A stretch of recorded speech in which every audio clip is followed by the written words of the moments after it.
Nick Hetty. You're watching PaxState Live. Core values are not aspirational. Core values is who your company is. Always be in a hiring process for when the right person comes along. And nearly every single time, the business has shown up because the right person was already there. The best things that I am highly encouraging of is having an MSA with very clear language in terms of where your liability lies. Take an opportunity in these quarterlies to say, gosh, if we did everything right, what does a quarter from now look like? Hey everybody, welcome to Technically Unraveled. Thank you for taking the time today. It's good to see you. We've got a ton of things coming to you here soon, so you don't want to miss out. There's a couple things that are new that I really wanted to just kind of pick your brain on. They're worried about the risks. What are they taking on? We have so much fun doing this show. My wife and I actually won a dance contest. We've got to have a dance-off on PaxState Live. I think that's what we need to get going. Digital transformations are changing our view of what's possible, what we can accomplish, and how far we can go. In the PaxState marketplace of the future, AI helps illuminate new opportunities, and your whole portfolio is within reach. You can go to market faster, work more efficiently, and accelerate your success, all with an intuitive interface designed to scale as you scale. Infinite growth is possible in the new PaxState marketplace.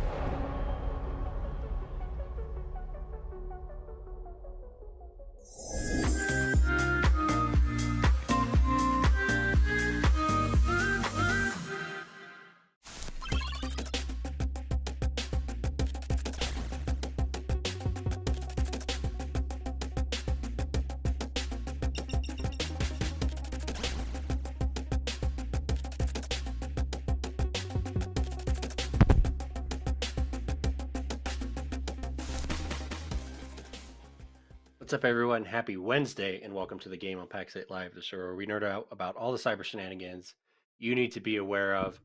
We're excited to have you here today, and we have a great show with us. Josh Hohbein is going to join us here in a minute, and we're gonna do an interesting simulation where Matt and I are going to be a client. We're going to walk through the cybersecurity maturity journey.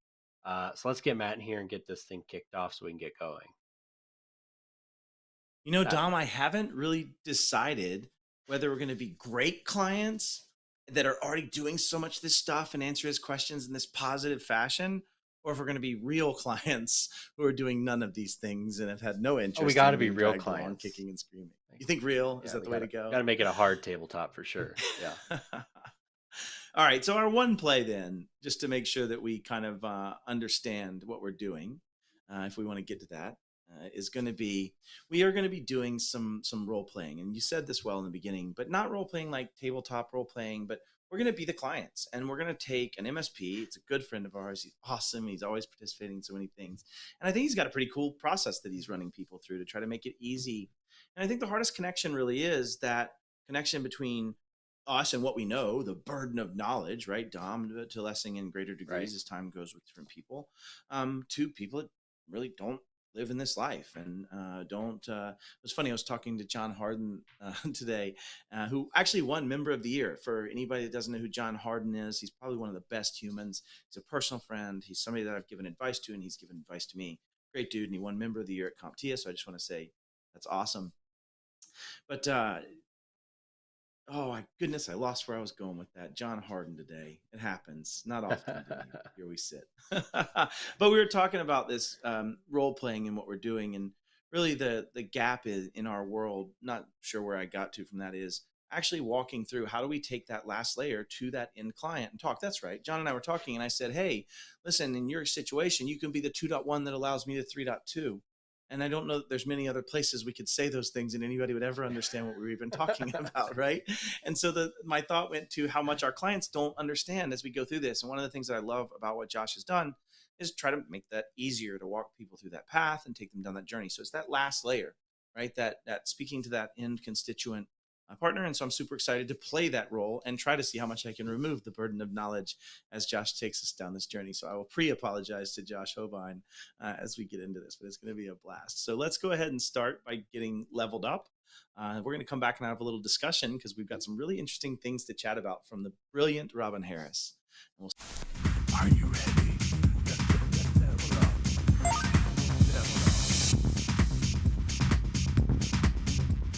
Let's talk about third-party vendor management.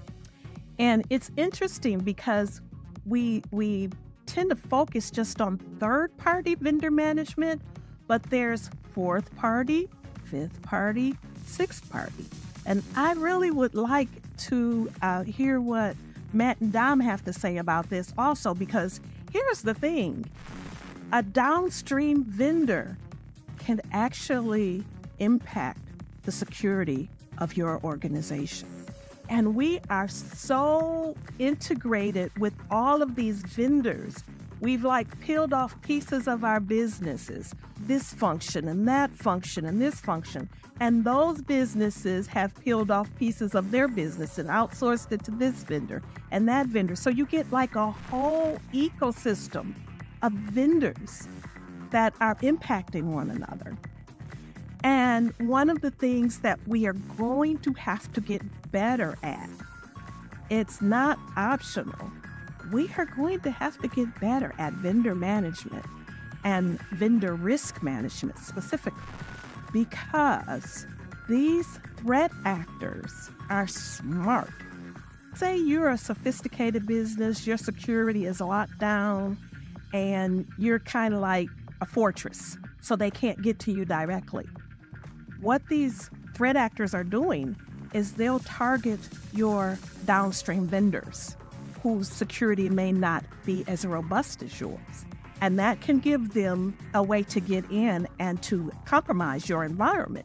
And another thing we're gonna really have to do, and I know this is gonna be difficult because a lot of smaller MSPs, you might not have legal staff, and you might not have someone that can look at your contracts and terms of service and your SLAs and be able to evaluate that.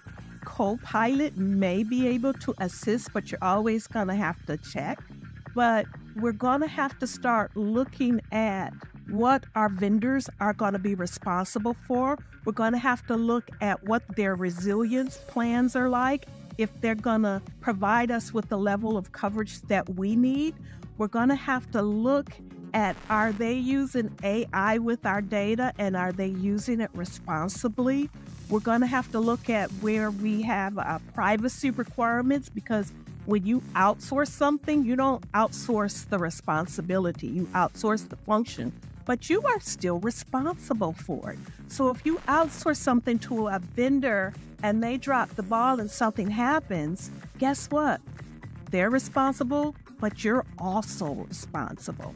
So that whole vendor ecosystem coming in the door, you just need to have a very good handle on how you bring vendors in, how you assess them, how you periodically assess them. It's not a one and done.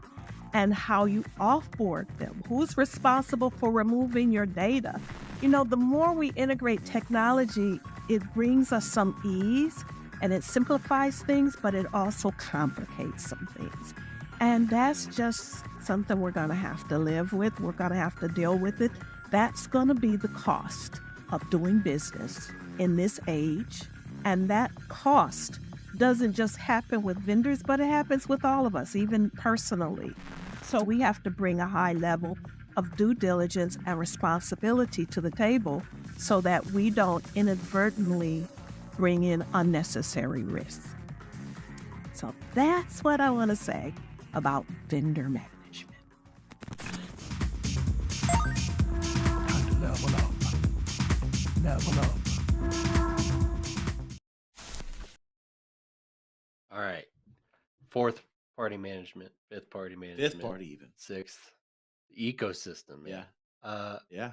It's a good video, right? And it's I mean, every As framework usual. out there has third party RM, right? But the idea that there is a fourth party and there is a fifth is huge, right? It's the whole supply chain, and any part of it could crumble at any second. If you really think about it, right? And what they're saying is like, I buy this product, and Robin did such a great job of explaining this, right? I buy this product. This product then had at some point down the line this service provider. So you have, first party, second party, third party, fourth party, all of those things, right? But the interesting part is that person that's the sixth party to you might be the second party to someone else, or the third party to Right. someone else, and then someone might be the first part. So when you start thinking about it, this is such an interconnected ecosystem, and I like that she used that term. But the reality is, what you really have to do at the very least is understand who those third parties are and start trying to find out, if you can, down the road, what that consists of down the road from them. I think depending on the size of the organization, complexity of the organization, the more you can get down that road, the better. And Dom, you had a pretty good example, earlier of this, third party, even in code perspective, right? Like, Yeah, if we go all the way back to Log4Shell and the Log4j stuff, right? Log4j is a part of Java that is developed by yep, by other people Jendi and gives me is then nightmares. integrated into yeah, and is then integrated into Java, right? So that is a fourth party, perhaps, depending on how you're packaging things, could be a fifth. Um, and that was a massive, massive issue, right? And it Yeah, goes beyond that third party. And Log4Shell is a tough example, or Log4j, because it is a part of that Java ecosystem. So one could argue it's not a different party, but it stretches, yeah. especially in But the thought applications. process is there. Right. In this understanding of, you can ask your vendors what you have as a way to validate them. And I think this is one of Right. those unsolved things for a lot of MSPs. We talked about it today at CompTIA on stage with Wayne Selk, about there are vendors in our ecosystem that are starting to head down that path of being a host for that. Matt Solomon over at Channel Partners is going to be adding a third-party risk management module that is at least trying to normalize what are those things we're gathering from vendors. But at the end of the day, Josh and his team have to decide, what they're going to do for each vendor. What things am I going to do to vet them? What's my methodology? And I can't think of a better time to bring in Josh, since he's going to help us guide us through. And I'm going to shift from being the guy in charge of this process to hand it over. You have the con. Josh, if you'll join us and introduce yourself. Hey everyone, Josh Hohbein here. How's it going? Good. I don't want to be here, if I'm honest, Hey, but I'm here. well, Dom made me you- come. yeah, it's a good thing you guys are both here. I'm excited to go through this journey. So, I understand that you guys are turtle manufacturing, and you are Oh man, we the make turtles. only. It is the best. No, Yeah. Josh. I want to make sure you understand. We are the preeminent turtle manufacturer, not just in the United States, but I mean globally. I just want to make sure that everybody understands here who you're talking to as a client. So, okay, I'm done with the stuff. I'm Most passionate about. airlines Back buy to your our turtles. cybersecurity stuff. I'm just saying. Yeah, they're the All the best good ones. turtles. You ever heard of snakes on planes? We got turtles on planes. Okay. No, that's exciting. Yeah, in my research, I really wasn't able to find any competition, so I'm excited. That's why I to said be preeminent. able to provide cybersecurity to the only turtle manufacturing plant around. So this is day 2 in business, which is awesome. And what I would like to do is get you guys secure before we get to day 3. So what does that look like? Do you guys have any? Do you know anything about cybersecurity, or do you guys just all in on turtles? Oh, my cousin set it all You know, up, so it's fine. That's exactly right. I was going to say, Yeah, Dom's yeah. cousin's been working on this for a minute. Yeah. And he actually Awesome. graduated, if I remember, from Catholic high school last May. So like he's been in Last this May, for a yeah, long time. He's a yeah. kid. Yeah, He even put a padlock Yeah. on I mean, the I- server room doors. I feel really he good. did. Yeah. It's Yeah, good. I really liked that zip tied Netgear access point you have on that wall over there. Yeah. You did a No, fantastic that was job. a loner. Yeah, we're good. Oh. Well, let's get started here, and let's take you guys through the cybersecurity maturity journey here. So, bring up this nice little presentation here for you. Beautiful logo, by the way. Love the logo. Thank you. One of the best My I've wife seen. made it. So I made sure to put that on there. Yeah, we'll get started here. So what this is going to do is we're going to go through the whole, again, like it says, cybersecurity maturity journey, right? Everyone needs to be secure. But where do you start? What things do you need? Do you just go out and buy a bunch of security and call it good? The answer is no. Yeah. But we're going to Oh. go through, and I'll give you guys a kind of an intro to our security program, and then we're going to dive into things that make it up, and then what can we do, and we'll figure out. Typically, what we would do is a little pre-assessment, but this is your guys' second day of business, so we didn't have time for that, so we're just going to do it live and figure out where you guys Okay, are, great. what steps we can do to go further, and then kind of what our roadmap is. So let's go ahead and get started. So first off, we'll go through, this is the real reason we're here. This is the state of ransomware. This is from 2023, so still fresh from last year. This information is from a security company called Sophos. Each year that they interview and collect data from a multitude of various businesses, and these are just some highlights I want to pull from their report. So if we look here from 2020 to 2023, unfortunately, 2/3 of the people replying have been hit by a ransomware attempt. We look at common root causes. We look at exploited vulnerabilities as the first, and then let's just go ahead and combine the next three. We have compromised credentials, malicious email phishing.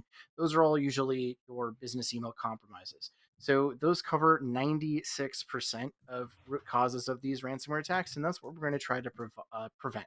When we look at mean recovery But costs, I don't from think where they this will start happen at- to us. Like I don't think these type of things happen to companies like us, Josh. in Nobody my cares about opinion. I mean, turtles. yeah, turtles aren't on the big attack Hey. surface right now. The threat actors out there, they're not targeting, they're not like, oh, you guys do turtle manufacturing, right? What they're doing is it's usually just bots, just robots running scripts, going through the internet, figuring out what's exploitable, what isn't. And once they land on something, then it sees human eyes. So robots don't discriminate. They don't care if you manufacture turtles. They don't care if you manufacture I know birds. it. They don't care if you manufacture health, right? They're just looking for, are you not secure? And to that point, let's go ahead and Yeah. just go to the next slide here. I've been If we telling look Dom at that for 40, years.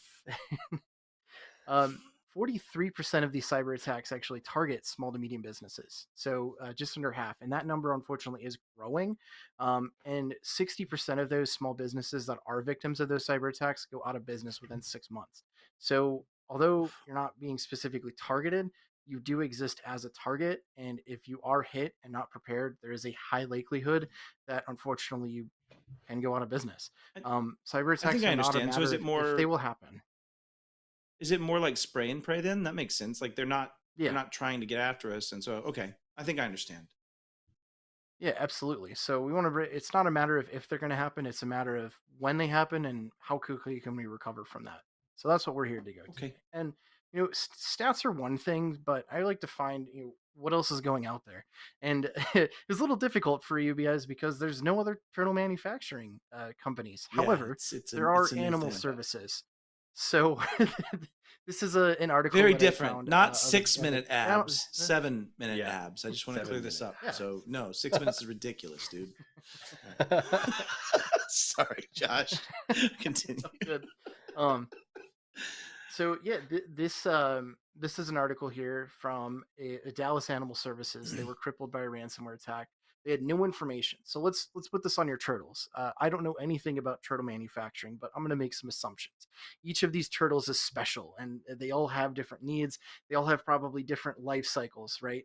Now, I'm assuming you keep all of that information on a program, Sure. Turtle 2.0, whatever it might be. Now imagine that went offline.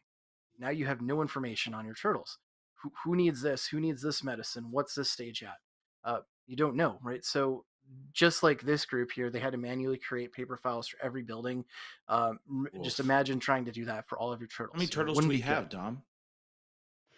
Oh man, lots. What are we making, 1,000 a week now? So it's a lot of turtles. Oh man, we're crushing it. It's Yeah. a- Okay, well that would be It's bad. a lot of We would have yeah, a lot of thousands of paper. turtles. I have to guess based on that. Oh, terrible. We don't want that to happen. Now, have you guys experienced any ransomware attacks or any sort of cyber attacks in your previous jobs or personal lives at all? No, No, but Matt keeps asking me for iTunes gift cards randomly. It's really annoying. and I've never done that, Dom. I've never asked you for a Oh. gift card. That's not true. So interesting. yeah, I don't know who you're I sending sent it it. to. You It's didn't not get me. it? No, I did not. But no, I have not. I've never ever experienced any type of ransomware event in my life. I mean, you Okay. consider yourself lucky. Knock on some wood. and Yeah, we'll you're try to not keep wrong. that going. and as for the iTunes, I mean, come on, Tom. Matt seems like an Android guy. Why would he need iPhone gift cards? Oh yeah, I did have a Oh. G1 early days, but I'm iPhone early day today. Sorry, OPSEC failure. Anyways, okay.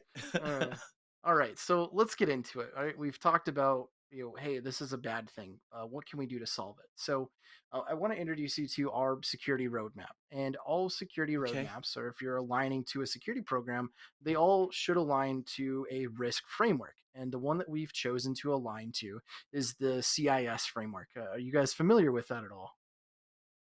No, Nope. zero. I've never. In fact, I don't think I've ever stumbled across anything from the Center of Internet Security. Yeah, I'm well, sorry. I'll let, stop let me doing be that. the one to introduce you. It's hard for me. It is hard for me. We're good. Okay. No, I've never heard of this. So- Josh, tell me a little bit about it. Yeah. So the CIS is the Center for Internet Security. They've come up with different safeguards to align to, and if we align to them, it's been proven that the risk of cyber attacks lower by 85%. And they kind of made this easy to digest, right? They've give us 18 topics to focus on and give us a little bit of a roadmap. But we're going to make that simpler, right? Because if I start saying we need to follow 2.4 and 6.2 and do all What these things, idiot I'm going would to lose say it, that? right? Yeah, 100%. So I we're can't gonna even we're gonna imagine. simplify this. A 2 dot what? I'm not going to 3.2, you're 2.1. Exactly. So how we're accomplishing this is we're focusing on three different domains here.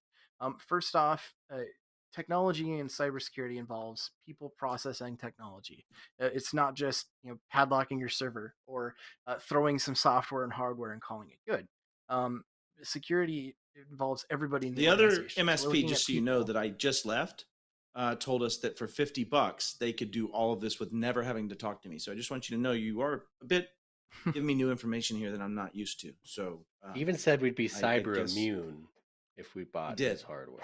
did Yeah. immune, as a matter of fact. Immune. Immune. Discussion point. I mean, that's interesting. I will say that even if you follow our program to a T, there's still a chance it can happen, right?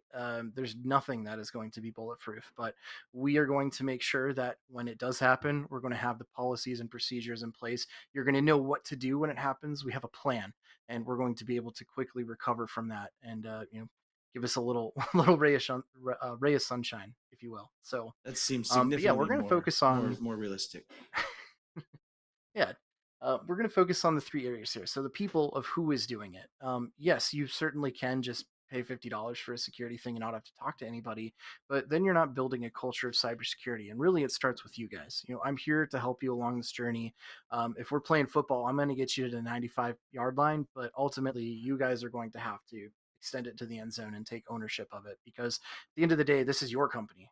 It's not mine. I'm here to help, and I will love to help you any way I can, but it's your guys' company. So we're going to take ownership with that people. We're going to focus on the process of how we're doing, what are you doing things? How are you doing things? And then of course we get the fun part, the technology. What tools are we using to get there? Right. And then talking about tools, it's always fun to talk about. We have this little thing here called the Cyber Defense Matrix. And some of the things, if you guys start doing your research on security incidences or things like that, you'll hear the term left or right of boom. And what this is, boom is the incident. So when we go look at our tools, what we're doing is we're going to have, most of them are going to be what we call on the left side of boom. We're going to try to identify and protect the various different things, your devices, applications, Sure. users, etc. And then some things, if we look at the bottom here, some things on the right are going to be more around your people. So focusing on how quickly can we respond and recover to those things. And then process dictates that entire thing. So let's get into the actual model here of what this looks like. So if we look here, this is the cybersecurity maturity model. This gives you a visual on what each stage looks like.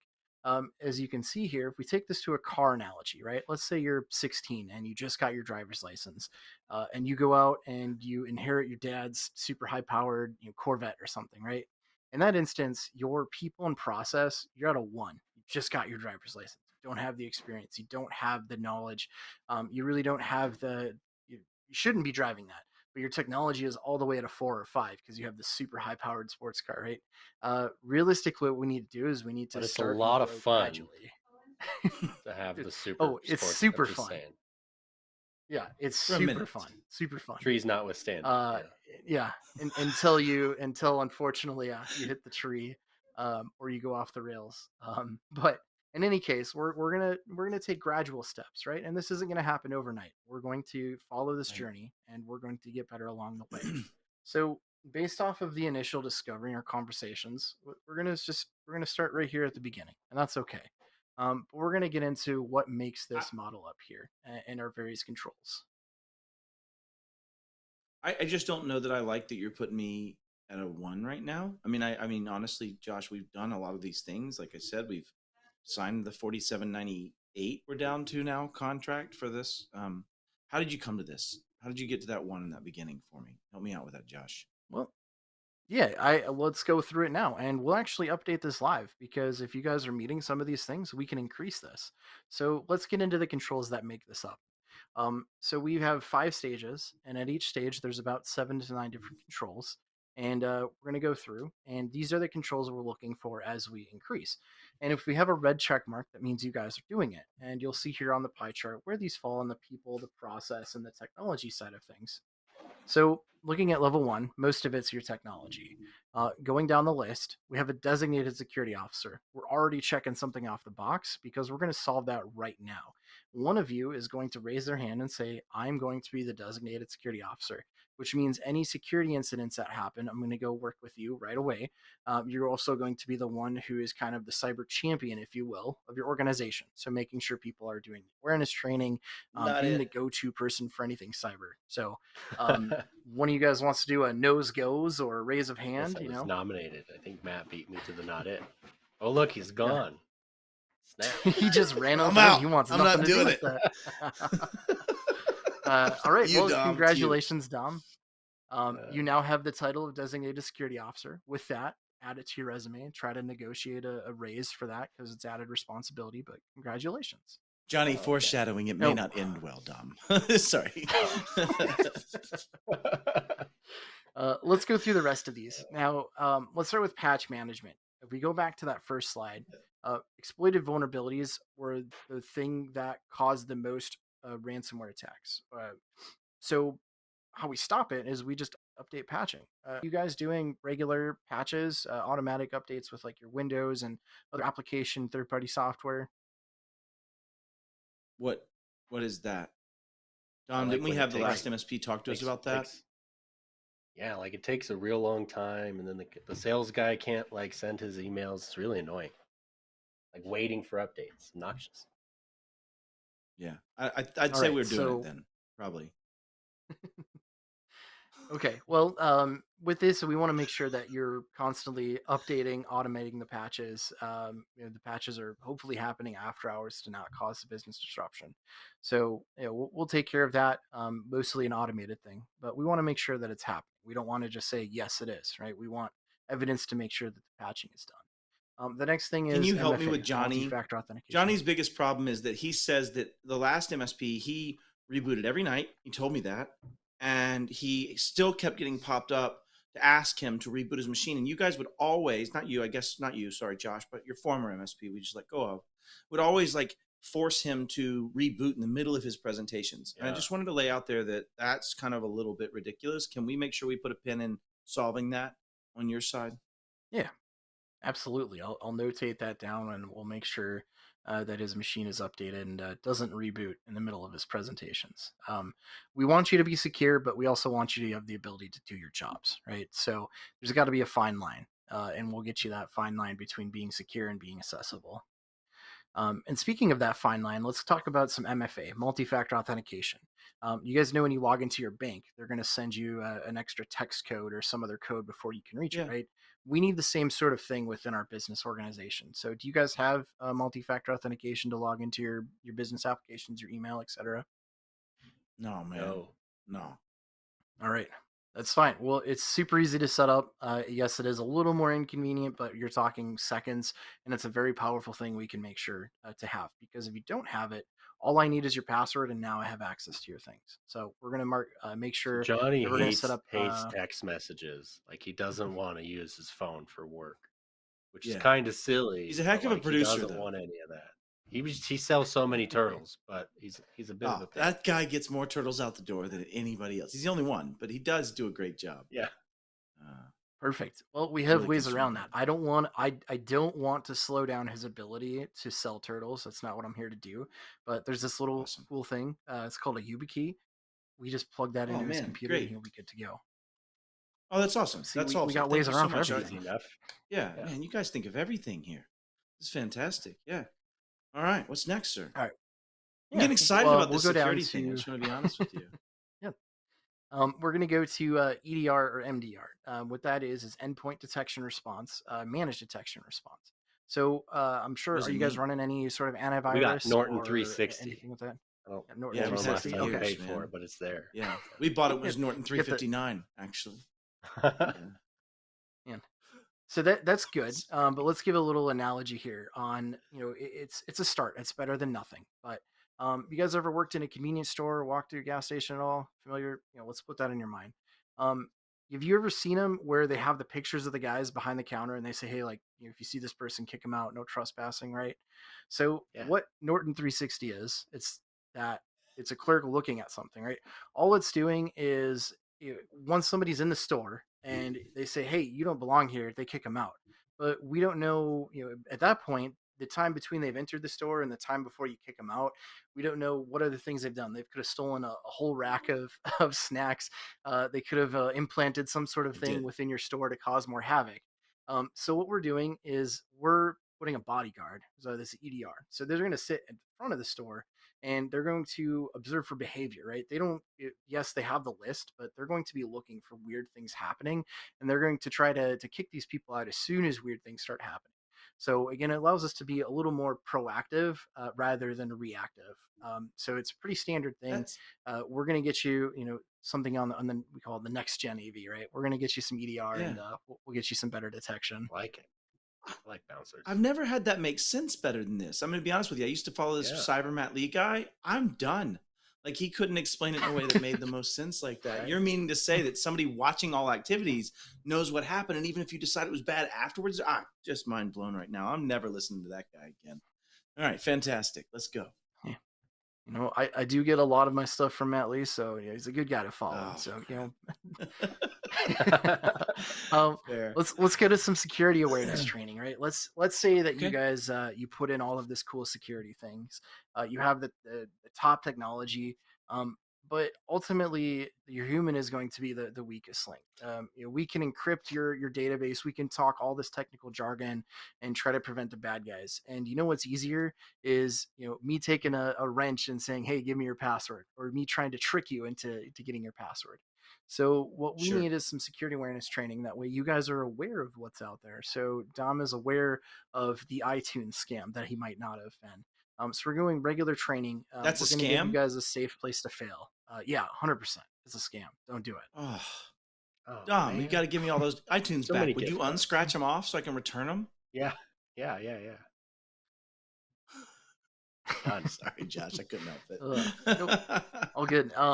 So is this something you guys are doing, or No, not at all. We have this thing we get. Dom, what is that thing we get that's like these test things that everybody laughs about and points out when I fail? What are those things? The phishing Somebody's emails. test. That's what they called it. Yeah, we've got that. You click them and you get a really silly video. Like, yeah. I don't watch them. It's good to see. It's good to see. It's good to practice. The more exposure to have to those, the better. But those are becoming, the phishing emails are becoming a lot more tricky to spot because of AI. They're able to use ChatGPT, because before you could see, oh, this is misspelled. Like, looks terrible. I'd never fall for this. But now they're getting better grammar and nothing's really misspelled. So yeah, and there's so many ways out there. I mean, you guys ever heard of pig butchering? If you've never heard of that, then it's a pretty that's where they make bacon. Relevant scam. Yeah. Exactly. I know that we both went to bacon, Dom. That's why we manufactured turtles together, bro. Right. That's how we met. That's where we fell in love over this, was the bacon. Yeah. The bacon. The pig butchering. It's not the good kind. So we'll teach you all about that. And then you're the next one. This will be super easy. External email notice. It's just a little thing that goes on your email. If it comes from outside, it says this is from external. We can make it say whatever you want. If a company's just adding that right now, I'd be terrified of the status of where they are. It's just, I don't know. It's just an interesting thing that this day and age. I mean, we've had, email notices for, gosh, probably 6 years. Dom, we've been doing that for a long time, back in even our old business that we had to run from the A feds long in. time. Perhaps I've Yeah. said too much. Hey, you know what? We're gonna start small, right? It's we want you to get that dopamine of getting those red checks. So sounds like you guys already have it in place. Perfect. Let's go ahead and add another. Yeah, man, we get a red check, Dom. Oh no, we got maturity level Yes. 1. We were ready to get a red check. Let's Okay, that's the hazards of PowerPoint. let's see if it updates here. But if it doesn't update, then All just right, know no that worries. it's there. We can imagine. I'm not very techie, but I would imagine that you have some synchronized file on 2 different machines, so you can join this and have one screen up while the other screen is actually holding the file that you're editing, and that synchronization process would hopefully show up on this screen at some point. Is that a wild guess, at least in what's going on? Yeah, it's in the ballpark. I mean, impressive. You Good, know, I think good. you should really look into. Okay. You know, maybe you can leave the turtle manufacturing side and come to the IT side. No, You no, got- man, I'm like you got turtles some for life. chops. Turtles for life, man. Yeah, I can't go. All right, we'll cover the next 2 a little quickly here. 3, 2, 1 backups. You guys are taking backups of your critical data, right? No, man.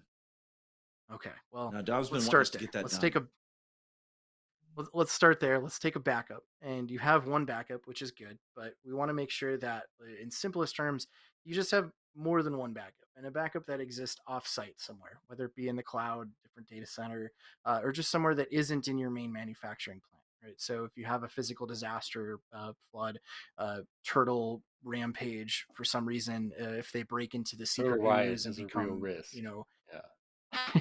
yeah. You've So seen we just want to Jurassic have, Park. you know, yeah, absolutely. Pay your IT guys. Clever gal. Uh, Anyways, yes. So yeah, we're just gonna make sure that you have backups of your data and you have multiple copies in different places, so it's not a single point of failure. And then lastly, the vulnerability visibility. And at level 1, we're not asking much, right? Patch management, are you doing automated patches? The visibility is just we're gonna scan for those and see if you guys have any critical vulnerabilities. We don't need a plan around them. We don't need any of that. That'll come later. We just want to make sure that hey, you're aware of what vulnerabilities may Sure. exist, and then we can start planning. So we kind of have our plan here. Let's go ahead and why are we doing these controls, right? The first thing is these are going to be cybersecurity insurance requirements. Some of these, if not all of them, are going to be required by insurance providers in order to be eligible to get it or to file a claim. That's And where I then saw an again, FA we're going before. back to that. Yeah, we're going to go back to that first slide. We go back, 96% of those are solved by handling the vulnerabilities, so patch management, and then the business email compromise. So just doing MFA, we're going to be doing the security awareness training, etc. And then we talked about the security versus convenience. These controls here at level 1, they're low risk, low impact, minimal change, and to your current business processes, we don't have to change much. And some of them are free wins. That security officer, that awesome. didn't cost you anything. So we're going to start getting those red check marks. I'm glad Dom But then volunteered. we also voluntold. We're also getting into hey, this has all been fun and games so far, and everything sounds good, but we want to be aware that there are going to be some security program challenges, right? So we're going to get some staff. We might have some staff buy-in issues. I know you said that hey, Johnny. we have somebody who, Johnny, he doesn't like to do anything, doesn't like to use his phone. So we want to make sure that as we're deploying these, we want to say, hey, security is not a punishment. We're going to increase education. We could look at gamifying the security program. So when you guys do your security training, instead of writing people up and laughing at Matt for failing those phishing things, maybe do an interdepartmental competition, whatever it takes. Those iTunes gift Be cards like you guys are Sharpie. buying, let's keep them internally, and then on our end, what we're doing is we're going to, be open in communication. We want no IT surprises. Anything that changes, we want it to be communicated. That way, your guys aren't like, "Hey, what's this? What's this going to do?" We want you to be aware of the changes, what that looks like. And then, of course, we're going to work with you on the budget and resource constraints. We can't do this all overnight, and I'm not going to ask you guys to drop 50 grand in a quarter to do this. Right? We're going to budget for these and figure out what makes sense. In fact, I've actually left off some older some controls because we need to cover the basics. And then once the basics are covered, we're going to get into some of the higher levels and figure out what is worth your time to actually deploy and if it makes sense for your environment. If you're not under a very specific regulatory control, you might not need some of these higher level controls. Well, Dom and I are wanting to sell these manufactured turtles to the defense industrial base. We actually have an upcoming contract that's part of the DFARS that's going to give us the ability to take these turtles. They actually have lasers, which I'd prefer you not share that with others, but we're manufacturing with lasers as part of the process here. I So like it. there should Like be some Increases laser the margin like beams or like tenfold if we put a laser. Ooh, too much, Josh.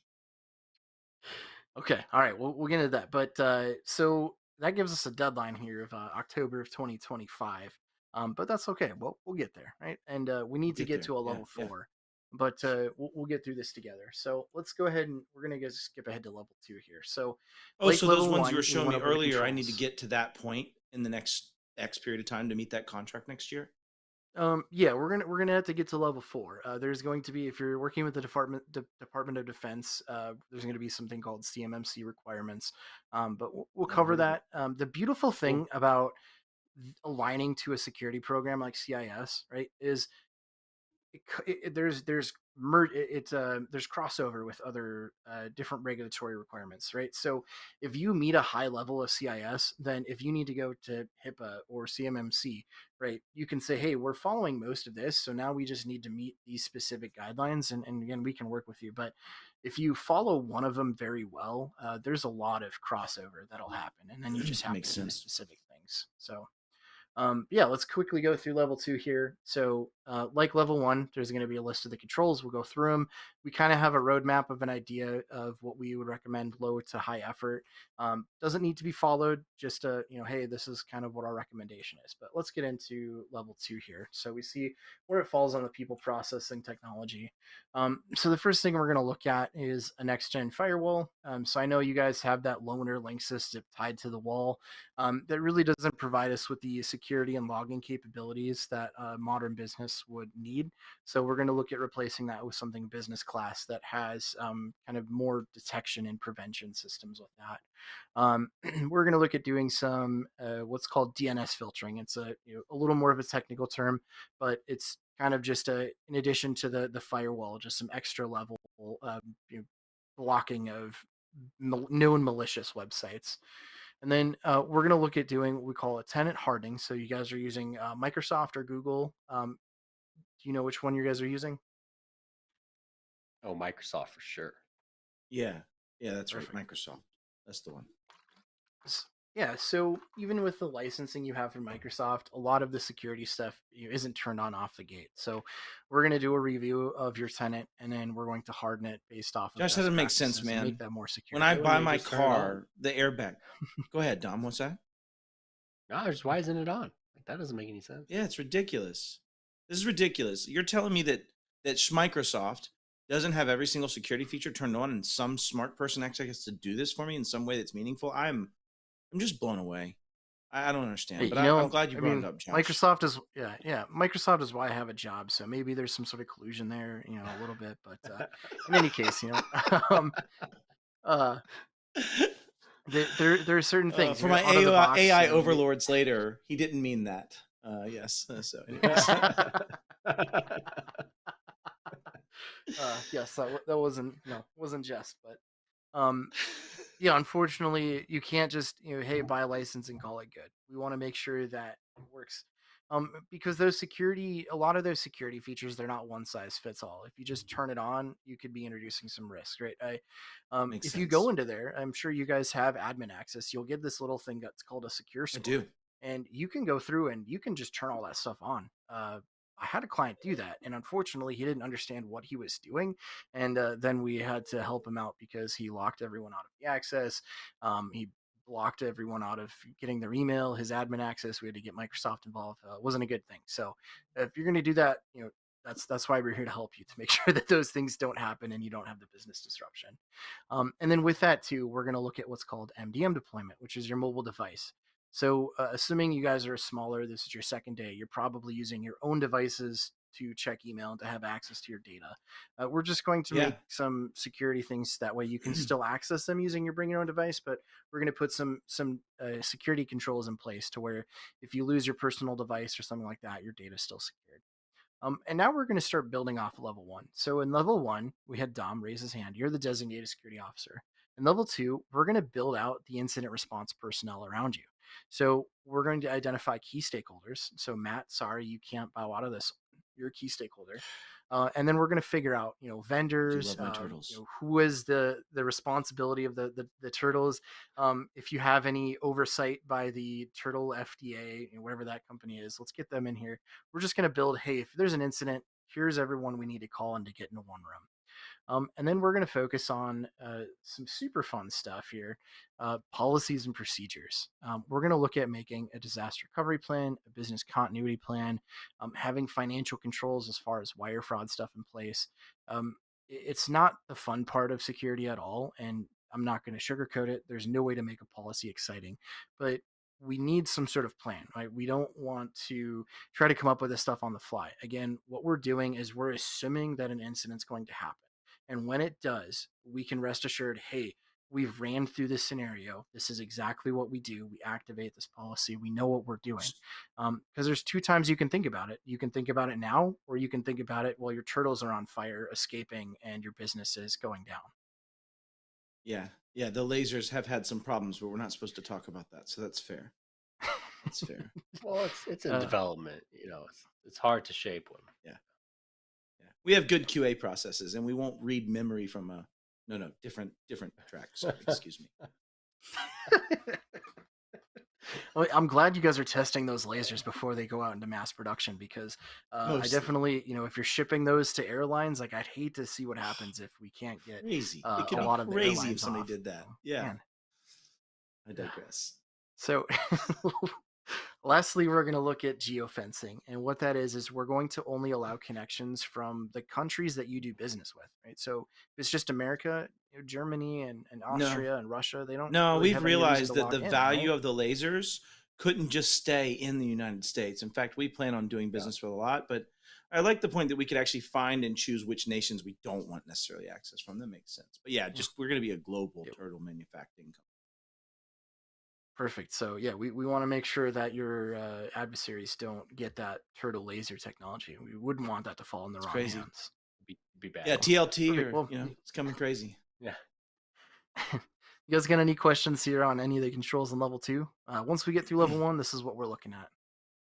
I do appreciate you breaking so it down we'll go like this for me, so we can kind of figure out the stages we're going through, and it doesn't seem as daunting. So I will say, Josh, I appreciate you on that. That's been very helpful for me. Yeah, I mean, if you guys want to get super technical and nerdy, I can show you the spreadsheet that has all of the fun stuff behind the scenes, but it's not necessary. We're trying to make this simple. You guys, you focus on turtles, I'll focus on securing you, and we'll make it happen. It's fair. And then just to go over again, when we implement these things, these are challenges that we could come up with. Not necessarily, hey, they're going to happen. It's just things we need to lock out for. So we potentially could have necessary website access blocked. Some of the staff are going to change how they log in. There might be some MFA challenges, restricted data sharing, might have blocking things. But again, we're going to have that open communication, and we're going to solve these things as soon as they pop up. But let's go ahead and go to level 3 here. So in level 3, again, we have the roadmap, but let's just log it. Let's just get right into the controls and where they fall here on the people, process, and the technology. So as you've noticed here, as we're maturing, it's not so much about the technology, right? It's more about the people and the process.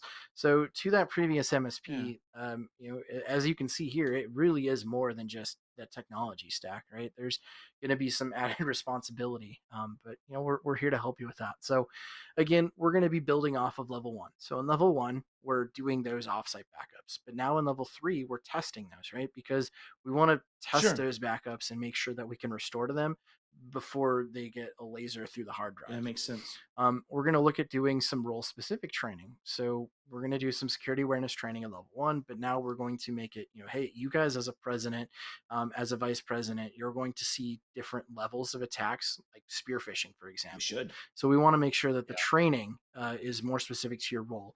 Or you said you're going to start selling to the Department of Defense. So we're going to get you, hey, Multiple what is departments of CMMC? defense. Yeah. All of them, the Jedi Council. Yes, so we'll make sure that you're trained on what those are. And then the next one here is a fun one, and this is a good friend Matt Lee's probably favorite thing to discuss is asset management. Right? What's an asset? Wears me out with here that. at level 3. we're going to make this easy. At level 3, all we care about is, can you produce me a list of your hardware and software assets, right? What do you have in your environment? That's all we're asking for. We'll get the harder stuff down the way. Don't get me wrong, but we got to start somewhere. With that, we're going to have a network documentation. Again, you can't secure what you don't know you have. So we're going to make, have a nice little network map. And then we're going to look at doing some sort of authentication controls. So looking at things like starting to develop a single sign-on, or looking at radius for the Wi-Fi, all technical terms, but there's just a little more secure, Is that a but distance also thing? convenient way to Radius? sign things in. Pi r squared? 2 pi r? It is my radius is a little short. My office Wi-Fi is not great. Can we increase that? Yeah. Yep. It's not great. Yeah, we we need a much larger just radius. get those Sorry. little TP-Link Good night. boosters. Yeah, that's what I was thinking. We have zip and then ties. We have extra zip ties. that $30 came on in. Amazon. Yeah. Yeah, perfect. We're going to look at some data protection policies. So that starts with, what kind of data do you guys have? What information on your turtles? What information on your lasers? What needs to be secured? What's confidential? What you can release to the public? And then once we understand what data you have, then we can know, hey, how do we protect that? And then now we're going to start also building a vulnerability management process. So we're scanning for them. We know what vulnerabilities exist, right? We're going to come up with a way on classifying them, and then we're going to come up with a remediation plan. And we're not going to be able to remediate. The first time I run that scan on your guys' environment, it's going to show that there's like tens of thousands of vulnerabilities, and it'll probably scare you. We're going to get that down to a realistic number, and we're not going to be able to solve 10,000 of them. But what we're going to do is come up with mitigation plans, hopefully patch them. And if they can't be patched, figure out, hey, this is an accepted risk, and then how we're going to mitigate that accepted. And then my favorite thing is the incident response plan. We've been building to this. We have the designated security officer. We have the rest of the incident response personnel. We have the other documents in place. Now we get to actually make, hey, when the big red button is pushed and we have an incident, what is our plan? What are we doing? And then table topping that. So my absolute favorite piece of that is that incident response plan, and we'll help you make that. So again, when we have it, we know exactly what we're doing, who's doing what, and we'll make it through that. You guys got any questions Hey, I here have on a level big 3? red button right here we could use. It's already programmed. I don't think that's the right one there, Dominic. Oh, all right. Sorry, producers. We'll keep that. I mean, at least it's visual. That could not be an audible. integral part of it. That's nice. I didn't push It's it. cathartic. That was the. All right, fair enough. No, I don't have any questions. This makes a lot of sense, and actually, it's probably the best it's been laid out for me of understanding like the phases of it. Everybody else that's talked to me has come in and just said, "I'm the smart guy. I got this. I'll solve it." Josh, this has been great. Thank you. All right, sorry. Continue. Awesome. No, so we'll keep it short here. We'll just kind of go to level 4, and level 4 ultimately is where we want to get you guys. Each client we want at a minimum level 3, and then once we get to level 3, we start getting to some of this more advanced things and looking at regulatory requirements, what makes sense. I've left off level 5 because again, we got a little ways to go, but this is ultimately if we're talking DoD stuff, we definitely need to get to level 4 here. So with level 4, we're looking at service provider management.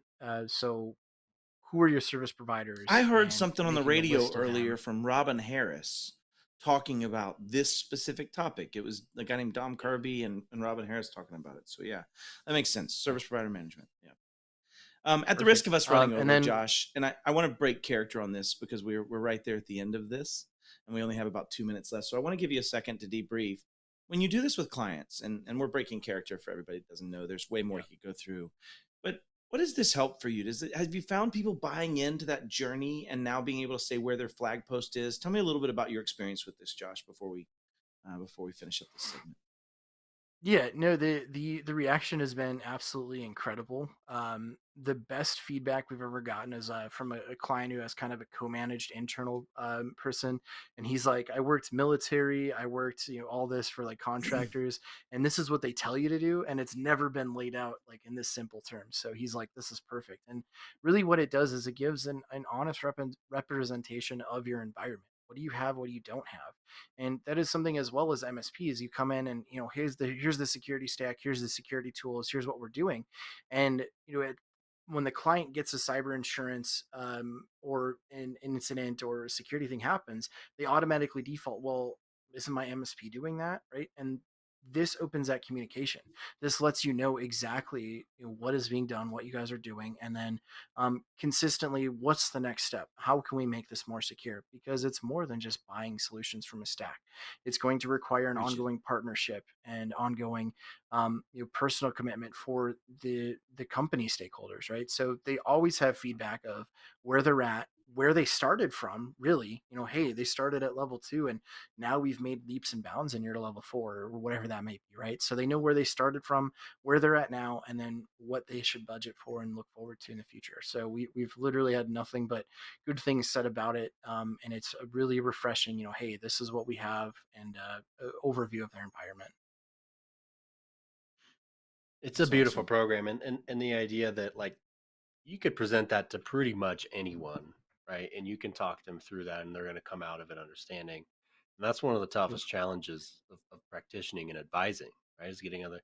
It's like when your doctor starts throwing out all the medical terms for the things you have wrong with you, but then he just eventually says it just means your knee's going to hurt for a while. It's like, oh, okay, like right, Yep. like it definitely Yeah. adds that layer of explanation that people need. Yeah, and that's the beauty of it, right? Is like and that's one of my biggest strengths is I love being able to connect with people and figure out what level, right? If we get somebody who's super technical and in the weeds, like absolutely we can nerd out on this and it's awesome. I love having those conversations. But if you just have somebody who is the business focused president, like it's just simple, right? It's here's the control, here's what it means, and why why it's in this program. And what's great is you've taken like what would have been, taking these deep controls and saying, here's what we're going to do, to say, here's what we're going to be working on. And you give opportunities for people to say yes and no, but you always have that roadmap that you've created now through this beginning, right? Of saying, hey, why did you send me a quote for that firewall that you were going to include in your stack or whatever it might be? I also think that it gives you that ability to refer back to the guide of saying, well, then I guess you're just saying you're not going to do this. Then is that the statement we're making? You're like Right. just skipping this one. I will clear up just for anybody that might get pedantic on this, because yes, I'm aware that DoD and the DIB as extensible would be under 80171. 80171 have a lot more to it. There'd be more things that would be involved. It'd have to have policy process. So I don't want to get Josh in trouble for not tackling that. I didn't expect him to tackle that. Was definitely on me, being fun and just adding something to it. So just anybody just heading that off before we get to the comments challenge of that as we go. There, I know there's more to it than that. But yeah, anyways, that's great, Josh. I really appreciate it. Can you think of what your best win has been with it? Like, have you had one? I know you gave me a great example of somebody saying, man, this is so good, but have you had one where you literally moved the needle down the path for somebody that was maybe struggling before? Yeah, I mean, I would say one of our largest clients was kind of at that where they needed some security. They've had some incidences, but they really, like they had this, but not this, right? And now that they're aligned to this, it allows them to, hey, again, we started at like they started at maybe the end of level 1, and then Okay. now that there's an actual official plan in place, they went through and we know what they're at and consistently improve. So that's been a really big win, is being able to consolidate and actually give proof of what their work is and working through it. Yeah. You hit a perfect point there, right? Because what you're speaking towards is defensibility. I can't just go from zero to hero. It's not how this works. I couldn't do it in getting skinny. I couldn't do it in getting knowledgeable. I couldn't do it in flying. And it goes to this Nietzsche quote, right? That speaks towards, before one can fly, one must first learn to crawl, walk, run, and jump. And the point is that you're speaking towards, you can't just get there overnight. You can't just go from crawling to jumping. It's not how this works, right? We have to have those capabilities. So I think what's great about this is it really sets in expectations for people that there's a journey. It's going to take us a while to get there. We're not going to do this overnight. We're going to get there over time, but it also proves that defensibility that I couldn't have gotten there. How much more reasonable could it be than what I was doing? Right. I walked down a journey. We knew our gaps. We had gap analyses. So anyways, don't want to beat that point to death too much, but yeah, Josh, this is fun. Role playing sucks and is fun. I hope we did a good enough job to keep you on your point. You dealt with all our shenanigans. Dom, any thoughts on this before we close up? No, I like this approach, and I think it's valuable in everyone's own practice to look at what's your approach to really explaining cybersecurity maturity from your own lens on how you're going to work with your client base. It's massively, I think, beneficial, as Josh has demonstrated. right? To be able to have conversations at any level and think about, man, if I would have taken actual CIS safeguards into like an attorney's office, I'd have been laughed out of the room, right? So being Yeah, able 100%. to translate is massive. Yeah. Yeah, that Matt Lee guy that says 13.1 and 4.6 and those things, like that doesn't land. This is what lands when you're talking to those inhumans. And I'd even argue it's really tough, Josh, to not use jargon. I was trying to specifically pay attention to it. And I think because of the familiarity with us as well, controls comes up a lot, things there that I bet people either gloss over or have to ask questions on. If you had a customer ask a hard question that you were like, that's awesome. Have you had any of those aha moments as well through this where you can kind of like game recognizes game, Josh? Not to put you on the spot. Oh yeah, when we're talking like authentication controls was probably the biggest one. Looking at like, well, what does that mean? Because we're doing the SSO, we're using I can't remember the technical thing, but Sure. some Principal sort least of privilege technical or thing, whatever, Yeah, yeah. RBAC or whatever. Yeah. Yeah, we're going into that like, hey, we're doing this, and it's like, okay, well, does this qualify? Like thinking it through, and it kind of goes back to the CIS controls, right? Where it's like, well, yes, it meets it, but like just because it meets it doesn't make it right. So let's figure out what the actual Nice. answer is and kind of best here. So, Yeah. So it led there's to a definitely good been a couple conversation. of those. Yeah. That's And, cool, and man. again, that's why I Well, really thank you for like being it, brave is enough to. it gives, I would say, it gives the ability to have the easy conversations, but then if you want to really dive in and get nerdy with it, you can also get super in depth with it. Love But yeah, thanks for having me on, guys. Yeah, I was going to say, Thank thank you you. for being brave enough to do this. I think it's tough for people to show their work and be transparent and humble and ask people to look at it. And bro, I love you with all my heart. I just want to say thank you for taking this and showing us what you work with your clients and how you take them through their journey. So love you, man. Thanks for being on. Appreciate it. All right, let's wrap this thing up. Anytime. Yeah. Thanks a lot, Josh. That was awesome. Definitely let us know what you think. Hit us up in the comments. Remember, YouTube at PaxIT Cloud is the best way to hit us up in the comments. Let us know what you thought of this. Definitely check out Josh's information is down in the description Josh below. rocks. Next week, we have an internal trust and security professional coming to us. His name is Ryan. He is in charge of enterprise security architecture here at PaxIT. So we're really, really excited to have him on board. And he's going to talk about securing cloud. And we use just a little bit of cloud here at PaxIT. So he may come to it from a position of authority. So next week, Wednesday, 2 p.m., don't forget to catch all the other PaxIT live shows. I think PaxIT Beyond, we're already having like near sellout conversations. So if you want to come to Beyond 25, take care of that. And we'll see you next week. See you.